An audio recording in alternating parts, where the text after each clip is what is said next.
देखिए, supreme court का फैसला जिसमें आज कहा गया है कि अलीगढ़ मुस्लिम यूनिवर्सिटी का अल्पसंख्यक दर्जा बहाल रहेगा, ये स्वागत योग्य है।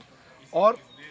सबसे बड़ी बात इस फैसले से स्पष्ट होता है कि कांग्रेस का जो स्टैंड था, जिसमें मनमोहन सिंह की सरकार ने सुप्रीम कोर्ट में हलफनामा देकर कहा था कि माइनॉरिटी स्टेटस एएमयू का बहाल रहना चाहिए क्योंकि वो माइनॉरिटी द्वारा बनाया गया है, उस स्टैंड को आज सुप्रीम कोर्ट ने सही साबित किया है। जबकि भारतीय जनता पार्टी ने 2019 में हलफनामा दे करके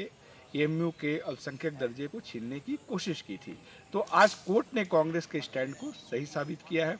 दूसरी जो सबसे अहम बात है, इस फैसले में कहा गया है कि संविधान लागू होने से पहले और बाद की स्थितियों में किसी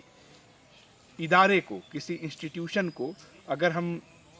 उसके अधिकार को छीनने के लिए आर्टिकल 30 को कमज़ोर करते हैं, जो अल्पसंख्यक समुदायों को अपने शैक्षिक संस्थान बनाने, संचालित करने का अधिकार देता है, तो ये गलत है। यानी कि आर्टिकल 30 पे जो भ्रम की स्थिति बीजेपी फैलाती रही है, आज उस पर भी सुप्रीम कोर्ट ने रोक लगा दिया है। और सबसे अहम बात कि भाजपा का एक जो तर्क था कि एएमयू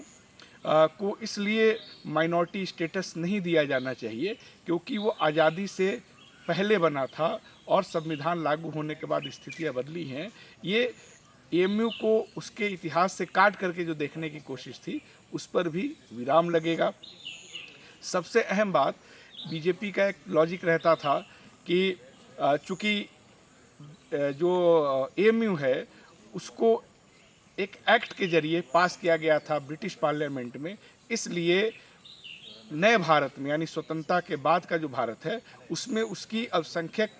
दर्जे की वैधता नहीं रह जाती है। एक तरह से ये लॉजिक ऐसा ही है जैसे कोई कहे कि भारत की आज़ादी में गांधी जी का, नेहरू जी का, आज़ाद का, भगत सिंह का या लाखों जो लोग शहीद हुए उन स्वतंत्रता सेनानियों का कोई रोल नहीं है, और ये रोल सिर्फ और इसका श्रेय सिर्फ ब्रिटिश पार्लियामेंट में पास इंडिया इंडिपेंडेंट एक्ट हो जाता है। ये उस तरह का एक लॉजिक था। तो आज के सुप्रीम कोर्ट के फैसले ने सभी शरारतों पे प्रतिबंध लगा दिया है और कांग्रेस के स्टैंड को उसने फिर से सही साबित किया है।